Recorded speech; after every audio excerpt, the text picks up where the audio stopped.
Good morning guys, welcome back to my YouTube channel. कैसे हैं आप सब? इतने दिनों बाद मिले हम सब। तो गाइज आज हम बात करेंगे कुछ स्पेशल मतलब जो मैं आपको बताती हूँ, जैसे देवभूमि के बारे में बताती हूँ, ऐसी रुद्रप्रयाग के बारे में बता चुकी हूँ। ऋषिकेश तो शहर है, उस शहर के बारे में बताया, लेकिन मैंने कहा था एक एक ज़िले के बारे में बताऊँगी। तो रुद्रप्रयाग हो चुका है, अब दूसरा है हमारे उत्तराखंड का एक ज़िला पौड़ी गढ़वाल, जहाँ से मैं भी हूँ। तो इसके बारे में आज बात करते हैं, ठीक है। तो पौड़ी गढ़वाल जो है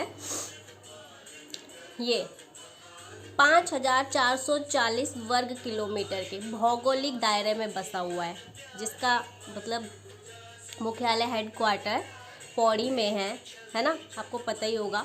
और इसका मतलब जो मैप है वो वृत्ताकार है, गोलाकार है, जिसके उत्तर में नॉर्थ में चमोली, रुद्रप्रयाग और टिहरी गढ़वाल ये आते हैं, ठीक है। और साउथ में दक्षिण में आते हैं उधम सिंह नगर, जरा सा टच होता है, थोड़ा सा उधम सिंह नगर टच होता है, बाकी में उत्तर प्रदेश की सीमा लग जाती है पूरे पे, ठीक है। और पूर्व में अल्मोड़ा और नैनीताल ईस्ट में, और वेस्ट यानी कि पश्चिम में होते हैं हरिद्वार और देहरादून। तो ये हो गई इसकी सीमाओं से टच हमारे पौड़ी गढ़वाल से जो जो ज़िले लगते हैं, और एक स्टेट भी लगता है उत्तर प्रदेश। तो ये सब है ना। और क्या है हमारे पौड़ी गढ़वाल के बारे में, मतलब यहाँ के ऊंचे ऊंचे शिखर, जंगल, पर्वत, हिमालय, नदियाँ, मतलब ये सब यहाँ की खूबसूरती का एक अलग ही नज़ारा है ना। और पौड़ी गढ़वाल जो है कत्यूरी राजवंश यहाँ के पहले वो थे जिन्होंने पूरे एकीकृत उत्तराखंड पर शासन किया था। ऐतिहासिक ऐसे राजवंश थे जिन्होंने एकीकृत उत्तराखंड पर शासन किया था, ठीक है। और जब मतलब इनके शिलालेख और मंदिरों से इनके कुछ महत्वपूर्ण कुछ अभिलेख मिलते हैं अभी भी, सो ये है। और जब इनका पतन हो गया कत्यूरी राजवंश का, उसके बाद मतलब क्या कहा जाता है कि 64 से ज़्यादा रियासतों में बन गया था ये सब। जो गढ़वाल है 64 से ज़्यादा रियासतों में बंट गया था। तो उसके बाद एक जो महत्वपूर्ण था वो चंद्रपुरगढ़ था, ऐसा ये सब है, ठीक है। फिर बात करते हैं आज़ादी के समय मतलब अल्मोड़ा, नैनीताल, गढ़वाल ये सब मतलब कुमाऊं डिवीज़न जो है उनके द्वारा प्रशासित किया जाता था, उन आयुक्त के द्वारा प्रशासित किया जाता था। उसके बाद 1960 में चमोली गढ़वाल, पौड़ी गढ़वाल से चमोली में भी कुछ हिस्से मिलाए गए, चमोली का गठन किया गया है ना। फिर 1969 में पौड़ी को मुख्यालय गठित किया गया, पौड़ी मुख्यालय बनाया गया है ना। फिर उसके बाद आपको मैंने बताया था रुद्रप्रयाग 1997 में, 1997 में रुद्रप्रयाग के लिए भी पौड़ी के कुछ हिस्से दिए गए, पौड़ी के खिरसू के, है ना। कहा जाता है कि 72 गाँवों को कुछ ऐसे मतलब दिया गया। सो पौड़ी गढ़वाल के लिए पहले चमोली में ऐसी और भी कुछ, फिर रुद्रप्रयाग के लिए इसके कुछ हिस्से दिए गए। उसके बाद 1998 से 1998 से पौड़ी गढ़वाल जो है वो अपने वर्तमान स्वरूप में है, ठीक है। और यहाँ के कुछ महान लोग भी हैं, जैसे सबसे पहले तो NSA अजीत डोभाल जी, जिन्हें आप जानते ही होंगे। अजीत डोभाल जी मतलब भारत के 5वें राष्ट्रीय सुरक्षा सलाहकार NSA अजीत डोभाल जी, इनके बारे में तो सभी जानते हैं, है ना। ये भी हमारे पौड़ी गढ़वाल से हैं। दूसरे योगी आदित्यनाथ जी, यूपी के CM, आप जानते ही हैं, ये भी पौड़ी गढ़वाल से हैं। और तीसरे हैं विपिन रावत जी, भारत के पहले चीफ ऑफ डिफेंस स्टाफ, ठीक है। और सेकंड अनिल चौहान जी, ये भी भारत के second chief of defence staff है मतलब। और फिर मतलब वीर चंद्र सिंह गढ़वाली जी, इनके बारे में तो आप जानते ही होंगे, है ना। ये सब भी हैं। इनका वैसे नाम चंद्र सिंह भंडारी था, मतलब जो इनका नाम चंद्र सिंह भंडारी है, वीर चंद्र सिंह गढ़वाली तो इन्हें नाम दिया गया इनकी महानता के कारण। सो ये सब इतने हमारे फेमस लोग हैं, और भी बहुत हैं, मतलब मैंने मेन जो थे वो आपको बताया। मतलब जनरल विपिन रावत जी फर्स्ट वो हो गए chief of defence staff, general Vipin Anil Chauhan ji, ऐसी रमेश पोखरियाल जी भी भारतीय राजनीतिज्ञ, और भी बहुत हैं। तो ये सब है यहाँ के, है ना। पर्यटन स्थल भी हैं, जैसे बिनसर महादेव हो गए, है ना। ताराकुंड, इन्हें तो कहा जाता है पांडवों ने मंदिर बनवाया, ऐसे कहा जाता है। सो ज्वाल्पा देवी मंदिर, खिरसू पर्यटन स्थल है, मतलब जो पौड़ी से 19 किलोमीटर की दूरी पर है, मतलब कुछ ही किलोमीटर की दूरी पे है। तो यहाँ तो मतलब सेब के बगीचे भी होते हैं, कहते हैं यहाँ प्राचीन घड़ियाल देवता का मंदिर भी है ना, ऐसा कहा जाता है। और मतलब ज्वाल्पा देवी मंदिर जो कि शक्ति पीठ है, वो भी हमारे पौड़ी गढ़वाल में है। मतलब सिद्ध पीठ है, एकदम शक्ति पीठ है, आपको पता ही है शक्ति पीठ क्या है। ये भी हमारे पौड़ी गढ़वाल में है। नवरात्रों पे यहाँ पे बहुत स्पेशल होता है ना। ये सब है। अब बात करते हैं कर्ण आश्रम की, जो कि मालिनी नदी के तट पर है। कर्ण आश्रम आप जानते ही हैं, कोटद्वार से 14 किलोमीटर की दूरी। पहले ये समृद्ध गुरुकुल था, बहुत बड़ा गुरुकुल था, है ना। अब तो ये छोटा सा आश्रम रह गया है। पर कर्ण आश्रम के बारे में आप जानते हैं, यहाँ 5 प्रतिमाएँ भी है अभी ऋषि कर्ण ऋषि की, महर्षि कर्ण की, कश्यप जी की, महर्षि कश्यप जी की, है ना, शकुंतला, दुष्यंत और उनके पुत्र भरत की। मतलब कर्ण आश्रम में क्या है, राजा दुष्यंत जो कि हस्तिनापुर के राजा थे, ये शिकार के लिए एक बार आए थे, है ना। उससे पहले इनके बारे में बात करते हैं। विश्वामित्र जी, इन्होंने यहाँ पे कठोर तपस्या की थी, आप जानते हैं कठोर तपस्या की विश्वामित्र जी ने, है ना। फिर मतलब इंद्रदेव जी उनको वही होने लगे कि हाँ भाई ये तो तपस्या कर रहे हैं, इनकी तपस्या भंग करनी है तो उन्होंने मतलब अप्सरा मेनका को भेजा उनकी तपस्या भंग करने के लिए। और अप्सरा मेनका जो है कामयाब भी रही, लेकिन फिर ऋषि विश्वामित्र जी और मेनका जी का आपको पता है, फिर उनके एक पुत्री भी हुई।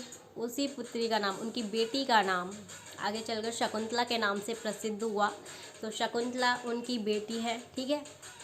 और फिर उसके बाद राजा दुष्यंत जी जब यहाँ शिकार पे आए थे, तो उन्होंने शकुंतला को देखा और शकुंतला से गंधर्व विवाह किया।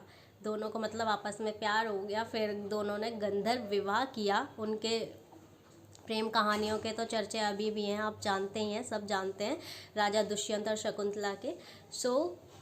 वो तो हस्तिनापुर के राजा थे, है ना।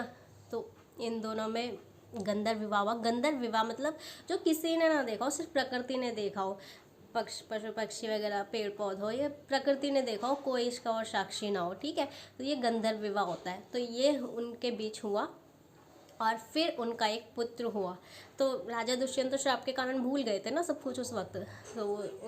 तो पहले तो वो अलग ही रहे थे, है ना। जब उनका बेटा थोड़ा बड़ा हो गया था, थोड़ा सा बड़ा हो गया था, उसके बाद उनको जब याद आया था सब कुछ, तो तब वो शकुंतला को ले गए थे अपने साथ। पहले तो वो वहीं रहे थे आश्रम में, शकुंतला, है ना, अपने बेटे के साथ अकेले उन्होंने पालन पोषण किया था। कण्व ऋषि के आश्रम जो यहाँ बताया जाता है, यहाँ पर ये भरत की जन्मस्थली है और ऋषि कर्म की कर्मस्थली है ना। तो भरत को क्या है, वो पहले सर्वदमन भी कहा जाता था।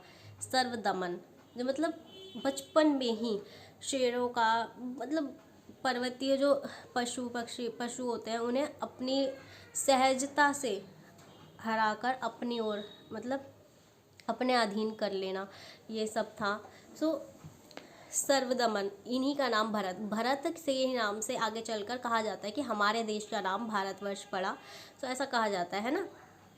तो आपको पता है कई ग्रंथों, पुराणों, यहाँ रखे कि महर्षि वेद व्यास द्वारा रचित महाभारत में भी, और स्कंद पुराण के केदारखंड के 57वें अध्याय में भी इसके बारे में बताया गया है। और कालिदास द्वारा रचित अभिज्ञान शाकुंतलम में भी ये बताया गया है इसके बारे में। ऐसे क्या देख रहे हो। तो शकुंतला को, मतलब दुष्यंत और शकुंतला को आप जानते हैं, हस्तिनापुर के राजा थे राजा दुष्यंत, फिर उन्हीं का बेटा हुआ भरत, फिर उन्हीं के वंशज से आगे बढ़कर धृतराष्ट्र और पांडव, फिर कौरव और पांडव हुए, है ना, आप जानती है। तब जाके इसके बाद महाभारत हुई। तो इस तरह से ये वंशज आगे बढ़े। ये था कण्व आश्रम के बारे में, है ना। और भी ये मतलब बहुत ही पवित्र आश्रम है। यहाँ पर मतलब वसंत पंचमी में 3 दिन का उत्सव भी मनाया जाता है ना। और कोटद्वार से 14 किलोमीटर की दूरी पर है, तो ज़्यादा वो भी नहीं है, ठीक है। और कंडोलिया देवता का मंदिर हमारे पौड़ी गढ़वाल में है, जो मतलब यहाँ के भूमि देवता के रूप में पूजे जाते हैं। पौड़ी से 2 किलोमीटर की दूरी पे होंगे लगभग, है ना। सो ये सब है, और भी बहुत कुछ है हमारे इस पौड़ी की खूबसूरती। यहाँ के मंदिर, सिद्धबली मंदिर कोटद्वार में आप जानते हैं, ज्वालपा देवी मंदिर है, भुवनेश्वरी देवी मंदिर, श्रीनगर में कमलेश्वर, तारकेश्वर मंदिर और ताराकुंड, ऐसे बहुत सारे मंदिर हैं। मतलब किस धारी देवी मंदिर, ये तो सबसे स्पेशल है, आप जानते ही हैं धारी देवी मंदिर। ऐसे ही बहुत सारे यहाँ के प्राचीन मंदिर हैं, शक्तिपीठ हैं, जो कि मतलब एक अलग ही एहसास दिलाते हैं। सो बात करते हैं पौड़ी गढ़वाल के श्रीनगर के कमलेश्वर मंदिर के। इसके मतलब ये मंदिर का ऐतिहासिक वो भी जानना चाहिए, क्योंकि यहाँ देखो, जब श्री राम जी ने रावण का वध कर दिया था, तो उन्होंने यहाँ पर शिव जी को प्रसन्न करने के लिए यहाँ पर मतलब रावण का व्रत करके उन्होंने ब्रह्म हत्या का वो था ना थोड़ा, तो उन्होंने यहाँ पे तपस्या की। मतलब शिव जी को ना कमल अर्पित किए, 108 कमल, एक माह तक 108 कमल रोज़ अर्पित किए शिव जी को।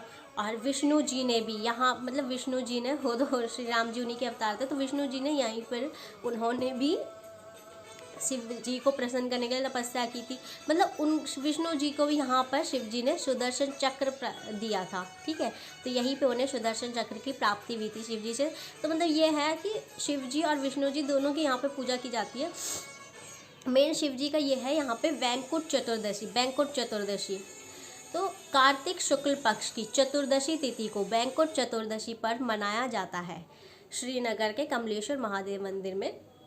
यहाँ पर यह है कि जिनको बच्चा नहीं हो रहा है, खासकर बेटे के लिए, बच्चे के लिए, अपने बेटे के लिए, पुत्र प्राप्ति के लिए लोग यहाँ पे जाया करते थे, है ना। मतलब जाया करते हैं, और यहाँ पे मतलब 5-6 दिन पहले से ही सांस्कृतिक कार्यक्रम होते हैं, खेल कूद होते हैं, है ना। लोगों को आकर्षित किया जाता है, पर्यटन स्थल भी है। सो इतना अच्छा वो होता है। यहाँ पे खड़ी रात्रि होती है, दिया लेके पूरी रात खड़े, दिया ऐसे करके खड़ी रात्रि बोलते हैं, जैसे खड़ा दिया, वो दिया लेके खड़े रहते हैं पूरी रात भर, और व्रत में रहते हैं सुबह से, ठीक है। तो बहुत मतलब जो सच्ची श्रद्धा से यहाँ पे पूजा करता है शिव जी को, है ना, मानता है सच्चे दिल से, जो चाहता है बच्चे के लिए भी और अपने लिए भी, मतलब दिल से पूजा करता है, उसकी भगवान झोली जरूर भरते हैं। तो ये यहाँ पे माना जाता है। इसलिए वैंकुट चतुर्दशी की दिवाली के 13 दिन बाद 14वें दिन में यहाँ पे ये मेला होता है। और ये मेला श्रीनगर में तो होता ही है, साथ ही साथ ये मेला हमारे गांव थनुल में भी होता है इसलिए मुझे इसके बारे में पता है। थैलूर में वैसे गूगल पे इतना नहीं है, गूगल को भी इतना नहीं पता, क्योंकि जितना हमारे गांव के लोगों को पता उतना गूगल को भी कैसे पता होगा, जितना उन्हें इन्फॉर्मेशन मिली होगी उन्हें पता है। लेकिन मैंने गूगल पे सर्च किया था, पर मुझे वो नहीं मिला जो मुझे मेरी दादी ने बताया गया है। क्योंकि उन्हें भी नहीं पता होगा, ये किसी ने बताया नहीं होगा इतना, क्योंकि पहले कहाँ इतना बिलीव करते थे। मैं भी नहीं करती थी, जब तक मैं दिल्ली में थी मैं इन सब बातों में बिलीव नहीं करती थी, लेकिन भगवान पर भरोसा था, है मतलब।